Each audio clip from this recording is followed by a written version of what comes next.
Welcome to Unbound, the podcast with Beth Curry, author, storyteller, and survivor. This is where books meet real life, where Beth reads chapters from her work and breaks free from the traditional audiobook format, diving deeper into the personal experiences, lessons, and liberation behind every page. Nothing is off limits. Let's get unbound. Hey everyone, welcome back to Unbound. I'm Beth Curry. So we're moving into part 2 now, the journey we found. These chapters are different from part 1. They're going to be messier, more uncertain, I think maybe even a little more entertaining. I had fun writing some of them. Some of them were a little bit harder to write. More about the writing process itself, what happens when your plans fall apart, that kind of stuff. Today's chapter is called The Weight of Expectations. It's about what happened when I asked people if they might like to share their stories about mom for the book. The response wasn't what I hoped for, and having to adjust those expectations felt like admitting failure. Failure. That old familiar voice that follows me through life whispering, "Not good enough." We don't like failure. I hate talking about failure. Stinks. Anyway, I'm just going to get into the chapter. It's called The Weight of Expectations. There's a particular kind of silence that follows after you've put yourself out there and received less than you hoped for. It's not just disappointment. It's a hollow space where expectation once lived, now filled with questions you're afraid to answer. I sat staring at my computer, the social media post still open in front of me. The words I'd crafted so carefully stared back. As many of you know, I'm working on a book about my mom's journey with dementia, capturing her stories before they fade completely. If you have any memories or stories about Kathy that you'd be willing to share, I'd love to include them. These stories would be such a gift, not just for the book, but for Mom too. I can share them with her during our visits, saying so-and-so remembered this about you, and see what memories it might trigger. The response trickled in slowly. A few warm comments, a handful of private messages, promises of, "I'll think about this and get back to you."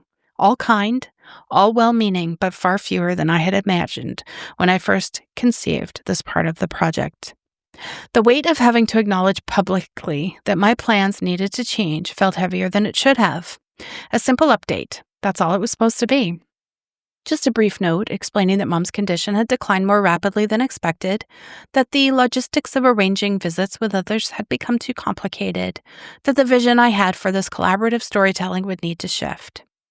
But typing these words felt like admitting failure. Failure, an old familiar companion that has followed me through various chapters of life. The critical voice that whispers, "Not good enough," has been with me through career transitions, relationship struggles, health struggles, and parenthood challenges. Now here it was again, sitting beside me as I drafted what felt like surrender. I understand, of course, why the response wasn't what I'd imagined. For many who knew Mom, the woman I'm writing about already exists only in memory. They've already done the emotional work of saying goodbye to Kathy they knew. The vibrant church leader, the devoted friend, the woman who remembered everyone's birthday and wrote spontaneous poetry. Reopening those memories, especially knowing how much she's changed, would mean revisiting grief they've already processed. And yet, understanding doesn't make the disappointment easier to bear. The truth is that Mom's decline has accelerated. The window I thought we had, those visits where she might respond to stories with recognition or her own recollections, has narrowed significantly. The grand idea of bringing others' memories to her, of creating a chorus of voices to help her hold on to her own history, now seems like wishful thinking against the reality of her condition. For those who did share their stories and expressed interest in joining me for a visit, I had to explain the new reality. Mom's good days have become increasingly unpredictable. She's often tired, confused, sometimes unable to follow conversations. The logistics of coordinating schedules with her fluctuating condition now feel nearly impossible. I completely understand, they say, and they do. Everyone understands. That's both the blessing and the curse of this journey. So many people understand because so many people have walked similar paths. They know about the decline, the unpredictability, the way plans must remain fluid when loving someone with dementia. But understanding doesn't fill the pages I had hoped to write. It doesn't create the collaborative memoir I had envisioned. It doesn't give Mom back the stories I wanted to preserve for her. So here I am, backpedaling, adjusting expectations, reimagining what this book will be again. The fear that comes with this adjustment is multi-layered. There's the practical concern. Will this book, in whatever form it eventually takes, be something anyone wants to read? If people who knew and loved Mum for decades struggle to engage with her story now, why would strangers care? Then there's the deeper fear. What if I can't finish this at all? What if the rapidly changing nature of Mum's condition means this project never finds its form? What if this book, like so many other efforts in my life, becomes another thing I started but couldn't complete? I've had to remind myself repeatedly and with growing force why I began writing in the first place.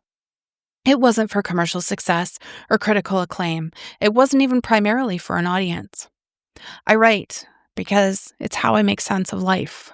It's how I process grief, joy, confusion, love. It's how I hold on to moments that would otherwise slip away. And in this case, it's how I honor my mother, not just who she was, but who she is now and the journey we're navigating together. This book may not be what I initially imagined. The collaborative chorus of voices might be more of a duet, with occasional harmonies from those who have been able to contribute. The structure might continue to evolve as Mum's condition changes. The narrative might never follow the neat arc I outlined in those early hopeful days. But it will be true. It will be real. It will capture something essential about loving someone through their cognitive decline. The grief, the frustration, the unexpected moments of connection, the learning to meet them where they are rather than where you wish they could be. Perhaps that's enough. I think of the people who haven't been able to visit Mum regularly, who find it too painful to witness her changes, who have said their goodbyes in their own ways. I hold no judgment for them. This journey asks so much of everyone involved, and we all have different capacities, different boundaries, different ways of processing loss. Some show their love through consistent presence, sitting with her through good days and bad. Others express it through remembered stories, through prayers offered from a distance, a card or flowers sent to her, or through checking in with those of us who make those regular visits. All are valid. All come from love. And that, ultimately, is what this book is about. The many phases of love when memory fades. The ways we hold on to someone who's gradually letting go. The search for meaning in a journey that defies our expectations and breaks our hearts while somehow impossibly expanding our capacity for compassion. So I've posted my update. I've acknowledged the change in plans. I've thanked those who've contributed and explained why the logistics of shared visits no longer make sense. I've let go of the book I thought I was writing to make room for the one that's actually emerging. It doesn't feel like victory, not yet, but it doesn't need to feel like failure either. It's simply the next step in a journey that's teaching me over and over again that the most important stories rarely follow our carefully crafted outlines. They unfold in their own time, in their own way, revealing their meaning not in their neat conclusions, but in the messy, painful, beautiful process of living them day by day. I may not know exactly what this book will become, but I know why I'm writing it. For Mom, for me, for the love that remains when the memory doesn't. And perhaps someday for someone else walking this path who needs to know they're not alone in the complexity of this particular kind of goodbye. That will have to be enough, and maybe when I look back on this chapter of uncertainty, I'll realize it always was. You know, this chapter really touches on something I think that all creators, and honestly all humans, struggle with, and that's the tension between what we envision and what is.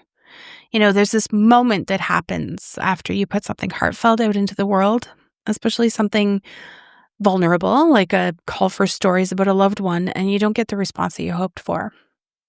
It's not rejection exactly, but it's that kind of quiet emptiness that follows your expectation, right? And in that silence, your inner critic starts whispering, maybe this wasn't worth it. Maybe nobody gives a shit. Maybe you shouldn't have tried. That's the psychology of perceived failure in a nutshell. You know, it's deeply tied to belonging and worth. And when you pour love and intention into something, especially something tied to someone you adore, it's easy to mistake the response as a reflection of that love, but it's not. You know, most of the time, the silence isn't apathy, it's grief. People retreat, not because they don't care, but because remembering hurts like hell. I get it. And that's, what makes this chapter so what it is. I can't even think of the word. It's not just about disappointment. It's about the courage to recalibrate your vision when the world doesn't meet you halfway, right? That's one of the hardest things to do, to keep creating in the face of dwindling encouragement, to keep loving someone as they fade from the person they once were, to just keep believing that what you're doing still matters, even if it looks nothing like you planned. It's pretty messy. There's also something I think really psychologically rich in that moment of redefining what enough means, for perfectionists, for caregivers, creatives alike, enough often kind of feels like a moving target, right? Like it's different for everyone. We tell ourselves we'll feel peace when something is complete or successful or recognized. But the truth is, like, peace often comes only when we learn to stop measuring our efforts against what could have been, right? So, the takeaway here might be love and purpose don't always announce themselves with a round of applause, sometimes they whisper. Sometimes they just exist quietly in the act itself, in writing the words and me sitting beside mom, but continuing to show up, even, when it's bad. And maybe that's the real beauty of this story. It's not about how many people contributed to it or how closely the book matches its original outline. It's, how you keep showing up for your mom and, for your memories and for yourself. I think that persistence, that willingness to love through change and keep creating meaning out of uncertainty is kind of what transforms something personal into something bigger, something universal. So I guess if anyone's listening, if you're in that space, kind of feeling like you failed at something because your efforts didn't unfold the way that you hoped for, remember that you're not failing. You're not failing at all. I think you're adapting. Yeah, you're adapting. Anyway, no questions. Next episode, I'll continue, reading a little bit more. If you do have questions, comments, thoughts, anything, you can send them to me. Join the Facebook group and chat it up with us there. If you want to support the show, all the information's in the show notes. I really appreciate you guys being here. And I'll see you in the next episode. Thanks for listening to Unbound with Beth Curry. Join the conversation in the Facebook group or visit author.bethcurry.com. Want to support the show? Head to ko-fi.com/unbound podcast. Until next time, stay unbound.